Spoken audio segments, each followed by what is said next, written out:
अस्सलाम वालेकुम वरहमतुल्लाहि वबरकातुहू। साथियों, मैं Noor Ahmad Azhari, Muslim personal law board of India Uttar Pradesh का अध्यक्ष। आज जो दिन गुजर गया, ये दिन बहुत ही तकलीफदेह दिन था। बहुत दिनों से भोपाल में, मध्य प्रदेश के और भी इलाकों में, कभी गुजरात में सुनता आया हूँ। मैंने अभी मीडिया के ज़रिए बात भी की थी इस ताल्लुक़ से, तो सुनता आया कि मुसलमानों की मस्जिदों के सामने इस तरह की हरकतें हो रही हैं। रामनवमी का जुलूस निकला। मैं पूरी ज़िम्मेदारी के साथ कहता हूँ कि रामनवमी का जुलूस हिंदुस्तान में नहीं निकलेगा तो कहाँ निकलेगा। हमें रामनवमी के जुलूस से कोई एतराज़ नहीं साहब, लेकिन रामनवमी का जुलूस सियासी अखाड़ा चलाने वाले लोग अगर कमरों में बैठ कर के गरीब बच्चों के हाथ में जुलूस में तलवारें और बंदूक और रिवाल्वर लेकर के भेज दें, तब हमें सोचना पड़ेगा। जिन बच्चों को स्कूल में होना चाहिए, जिन बच्चों को कॉलेजों में होना चाहिए, उन्हें तथाकथित देशभक्तों ने, जो अपने आप को देशभक्त कहते हैं, जो किसी भी एंगल से देशभक्त नहीं हैं, किसी भी एंगल से देश को नहीं मानते, संविधान की धज्जियाँ उड़ाते रहते हैं, लोकतंत्र को ख़त्म करने का प्लान लेकर चले हुए हैं, ऐसे लोगों ने उनके हाथों में रिवाल्वर पकड़ा दिए हैं भाई। उन्हें आतंक सिखाया जा रहा है, उन्हें मुसलमानों के ख़िलाफ़ लड़ाने की साजिश की जा रही है। आखिर अमित शाह के बेटे क्यों नहीं आए इसमें? मैं पूछना चाहता हूँ। और भी बहुत सारे लीडर हैं, लीडरान हैं, इनके बच्चे क्यों नहीं दिखे? वो गरीब मजलूमों के बच्चे थे, वो जिनके हाथों में तलवारें और रिवाल्वर पकड़ा दिए गए थे। अब साहब वो गए हैं और वो मुसलमानों के ख़िलाफ़ नारे लगा रहे हैं। उनके पास जो कैसेटें चल रही हैं, उनमें सीधा टोपी और दाढ़ी पर हमला है।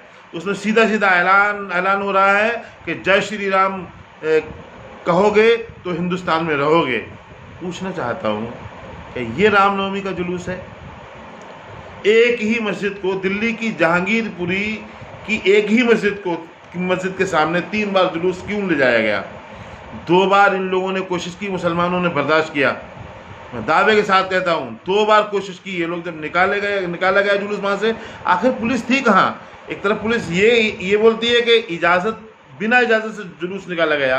जब इजाज़त नहीं दी थी, उनके पास हथियार कहाँ से आए थे? पुलिस कौन सी दुनिया में थी जब वहाँ पर एक धार्मिक जुलूस निकल रहा है और गैर परंपरागत निकल रहा है? वहाँ नई परंपरा डाली क्यों गई? हमारे योगी जी ने कह दिया है, योगी आदित्यनाथ ने, हमारे उत्तर प्रदेश के मुख्यमंत्री ने कह दिया है कि गैर परंपरागत कोई जुलूस नहीं निकलेगा। हम स्वागत करते हैं इस बात का।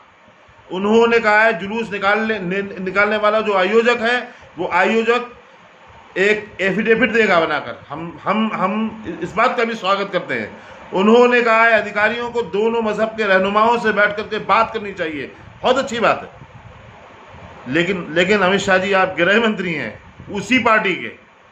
योगी आदित्यनाथ को लोग गलत बोल रहे थे, उन्हें लोग मुस्लिम मुखालिफ समझते थे, लेकिन योगी आदित्यनाथ ने ये फैसला लिया है, इसका हम स्वागत करते हैं। लेकिन आप बताएं, आप गृह मंत्री हैं, आप दिल्ली में आप रहते हैं, पुलिस आपकी अंडर कस्टडी में है, फिर ऐसा कैसे हुआ? एक साजिश थी, मस्जिद टारगेट थी। अंसार नाम का वो लड़का, जिसकी पूरे इलाके के हिंदू समाज के लोग तारीफ कर रहे हैं, वो उसको आपने टारगेट किया। इसके अलावा दूसरे और मुसलमानों को टारगेट किया आपने। अब आपने आज क्या किया? पहले आपने 14 मुसलमानों को एक तरफा गिरफ्तार किया, बाद में जब बहुत ज़्यादा विरोध हुआ तब आपने उन लोगों को गिरफ्तार किया जो लोग अपने हाथों में हथियार पकड़े हुए थे, जिन्हें आपने जानबूझ करके भेजा था, फंसा दिया है। आज आपने वहाँ जो बुलडोज़र चलाया और कहा ये अवैध दुकानें। मैं पूछता हूँ, जब ये दंगा नहीं हुआ था उससे पहले दुकानें अवैध नहीं थी? ये दुकानें उससे पहले भी अवैध थी। आप मुसलमानों से दुश्मनी निकालने के लिए वहाँ पर पहुँचे थे। आपने मस्जिद को फिर टारगेट किया और मस्जिद के पास की तमाम दुकानें और मस्जिद के गेट पर भी आपने हमला किया। मैं पूछना चाहता हूँ क्यों? ऐसा क्यों है? मैं जमीयतुल उलमा हिंद, जो जमीयतुल उलमा हिंद देवबंद की एक बहुत बड़ी तारीख है, मैं मसलकी एतबार से, अक़ीदे के एतबार से मेरा उनसे इख्तलाफ था और है और रहेगा, क़यामत तक रहेगा, अगर वो हमारी बात मानेंगे नहीं। लेकिन उन्होंने जो जमीयतुल उलमा हिंद के मौलाना अरशद मदनी ने जो कपिल सिब्बल के ज़रिए, दूसरे और प्रशांत भूषण के ज़रिए जो उन्होंने याचिका दायर की और उस याचिका पे सुप्रीम कोर्ट ने संज्ञान लिया और उसको रुकवाया, ये जमीयतुल उलमा हिंद का बहुत बड़ा एहसान है मुसलमानों पे। हमारे रहबरान कहाँ हैं? हमारे रहबरान, हमारे मरकज़ के लोग, हमारे दूसरी खानकाहों के लोग, चाहे वो बरेली शरीफ के लोग हों, मारारा शरीफ के लोग हों, केशवशाह मुक़द्दसा के लोग हों, लखनऊ के लोग हों, मुबारकपुर अशरफिया वाले हों, या कोई भी हों, जितने भी ये मुंबई की बहुत बड़ी टीमें हैं मुसलमानों की, ये सब खामोश बैठी तमाशा देख रही है। क्यों? आखिर वजह क्या है? कब तक हाथ पर चुम्बाते रहेंगे आप लोग? कब तक कमरों में बैठे रहेंगे? कब आप निकलेंगे हमारी रहनुमाई के लिए? कब आप हमारी ऐसी मुसीबतों में काम आएंगे? दिल्ली का मुसलमान, भोपाल का मुसलमान, सरजमीन मध्य प्रदेश के दूसरे इलाके का मुसलमान आपको पुकार रहा है, आप कहाँ हैं? जमीयतुल उलमा हिंद जो काम कर रही वो आप नहीं कर सकते, आप भी कर सकते हैं, लेकिन आप करना नहीं चाहते। आप चंदा बटोर के अपने घरों में रख रहे हैं। आपको इतना भी नहीं आता कि पूरी कौम मर रही है और हम इसके करने ख्याल कर लें। आप सामने नहीं जा रहे हैं कौम के। वजह क्या है? तारीख उठाइए। हर दौर में हमारे खिलाफ कोई ना कोई हवा चलती रही है। हमने सलेबियों की जालसाजियों को भी देखा है, हमने यहूदियों की मक्कारियों को भी देखा है, हमने अपने आप को कभी झुकने नहीं दिया है साहब। हमारी तारीख ये है। लेकिन और इतिहास इस बात का भी है कि हिंदुस्तान में किसी ने भी पैगंबर इस्लाम सल्लल्लाहु अलैहि वसल्लम की शान में तौहीन नहीं की थी। दूसरे मुल्कों से अगर ये आवाज़ आती थी कि कोई नबी का गुस्ताख पैदा हुआ है तो हिंदुस्तान में हम लोग विरोध प्रदर्शन करते थे। हिंदुस्तान का वज़ीर आज़म दूसरे मुल्कों के वज़ीर आज़म से बातचीत करके मामले का हल निकालता था। आज क्या है? आज हम कहाँ हैं? हमें याद नहीं है क्या? हम में से ही सलाहुद्दीन अय्यूबी पैदा हुए हैं। हमारी माएँ जब उम्मीद से होती थीं तो उनके हाथों में हुसैनी किताब होती थी। हमारी माएँ, हमारी बहनें जब उम्मीद से होती थीं तो उनके हाथों में सलाहुद्दीन अय्यूबी किस्से होते थे। आज उनके हाथों में सलमान खान और माधुरी दीक्षित के डांस हैं, उनके सामने LCD लगी है, वो देख रही हैं, तो बच्चे नचकइये पैदा हो रहे हैं। मैं खोल करके बोल रहा हूँ, क्या हो गया इस कौम को? कहाँ चली गई ये कौम? मैं बिला ताखिर कहूँगा कि मुसलमानों, तुमने मस्जिदों को वीरान करके चाय को होटलों और अपने शहर की गलियों को आबाद किया है। लच्छेदार बाल, कानों में बालियां और ज़बानों पर गालियां और हाथों में चाय के जाम, यही तुम्हारी शिनाख्त हो चुकी है। कबाब पराठे तुम्हारी जिंदगियां बन चुकी हैं। तुम्हारे पास इमारत नहीं है, तुम्हारे पास इदारे नहीं हैं, कॉलेज नहीं है, स्कूल नहीं है, अपनी बच्चियों को पढ़ाने का अच्छा इंतज़ाम नहीं है। अगर है तो कबाब और बिरयानी की दुकानें हैं। अब तो तुम्हारे दिलों में कुरान की सूरतें भी निकल चुकी है। तुमने खाने की चीज़ों का भी नाम रखा है क्या? मक्का बिरयानी, मदीना होटल। आप समझे तो यासीन कबाब, जमजम पराठा, ये तुम्हारी हैसियत है।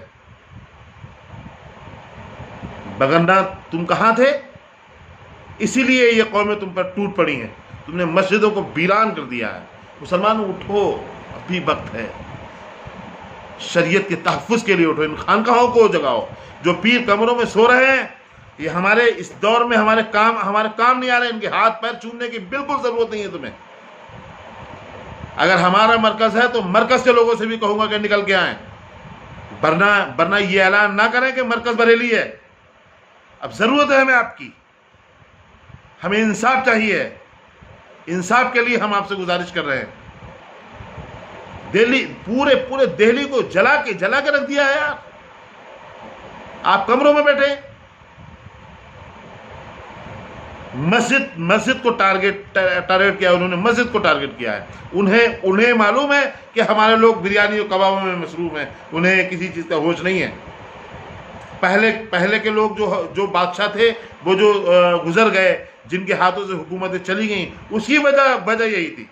आज भी वजह यही, दर दर पे मुसलमान मारा जा रहा है, पीटा जा रहा है, आप कमरों में बैठे हुए, क्यों? मैं पूछना चाहता हूँ, आखिर क्यों? आज छोटा सा बच्चा है। अब वहाँ पर ऐसा नहीं, गुप्ता जी की एक दुकान थी, एक देहाती कहावत है कि गेहूं के साथ घुन भी पिस गया। वहाँ पर बेचारा वो गुप्ता था, वो अपने कागज़ दिखाता रहा और उसकी भी नहीं सुनी गई। एक सोनू चाय की दुकान वाला था, उसका छोटा सा बच्चा ज़मीन पर अपने जब उसके यहाँ उसके बिल्डोज़र चला है, तो बाद में अपने बाप के जो चाय के पैसे आते थे, उस गोलक से जो वो सिक्के निकाल रहा था, कसम खुदा की आंखों में आंसू आ गए भाई। ये जुल्म कर रहे हैं आप नरेंद्र मोदी जी। जुल्म कब तक करेंगे आप जुल्म और बर्बरियत? जुल्म की उम्र, मैं फिर कह रहा हूं कि जुल्म की उम्र कम होती है। ये हमने देखे हैं, हमने पढ़ा है इतिहास। जिसने भी जुल्म किया है वो फना हुआ है। आप कहां हैं? अब गरीबों पर जुल्म कर रहे हैं आप अपने मजहबी जुलूसों में आप मुसलमानों को टारगेट करके भिजवा रहे हैं आपके लोग। इसकी जांच क्यों नहीं हो रही है? क्या कानून नहीं है, कोर्ट नहीं है, जो आप जहां आप चाहते हैं बुलडोजर चलवाते हैं?